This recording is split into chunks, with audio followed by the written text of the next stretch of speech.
Dorotea's Dune, prophecy return explained how she assumes control over Lila and what it means for the Bene Gesserit. The Season 1 final of Dune, prophecy concludes with Dorotea's unexpected return and subsequent leadership of the Sisterhood. Taking place 10,000 years before the events depicted in Denis Villeneuve's Dune films, this HBO prequel series delves into the early stages of the Bene Gesserit. The audience witnesses the nascent development of the Bene Gesserit's powers and the initiation of their genetic breeding program, which would ultimately culminate in the birth of Paul Atreides centuries later.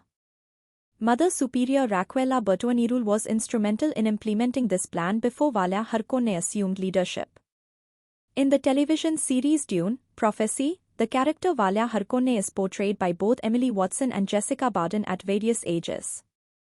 The first episode depicts a young Valya assuming control over the Sisterhood through violent means, utilizing the voice to eliminate Dorotea. This act of bloodshed, driven by Valya's belief that she is Raquella's rightful successor, ultimately results in repercussions in the season final. Dorotea, having returned from the dead, leads a rebellion against those responsible for her demise and the deaths of her followers. Dorotea uses Lila to return in Dune, Prophecy Episode 6.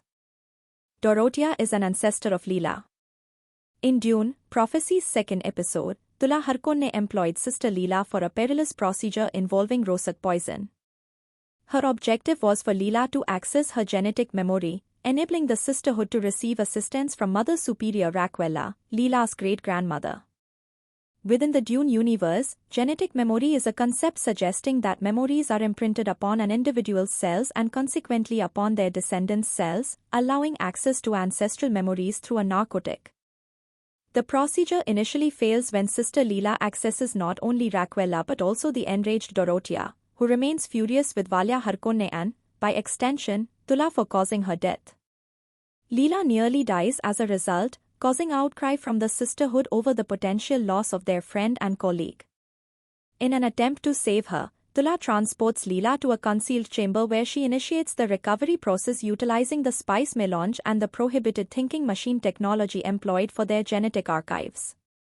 In Dune, Prophecy Episode 5, Lila returns through Raquella, permitting Valya and Sister Jen to examine Sister Kasha's body and discover the new form of the ominous plague. However, in Episode 6, Dorotea takes control of Lila's body. While the duration of Raquella's control over Lila's thoughts was uncertain, Dorotea possessed her young descendant's body long enough to orchestrate a mutiny against Valya Harkonnen. The duration of Dorotea's control and her potential to maintain her presence are yet to be determined, but she has already caused significant damage.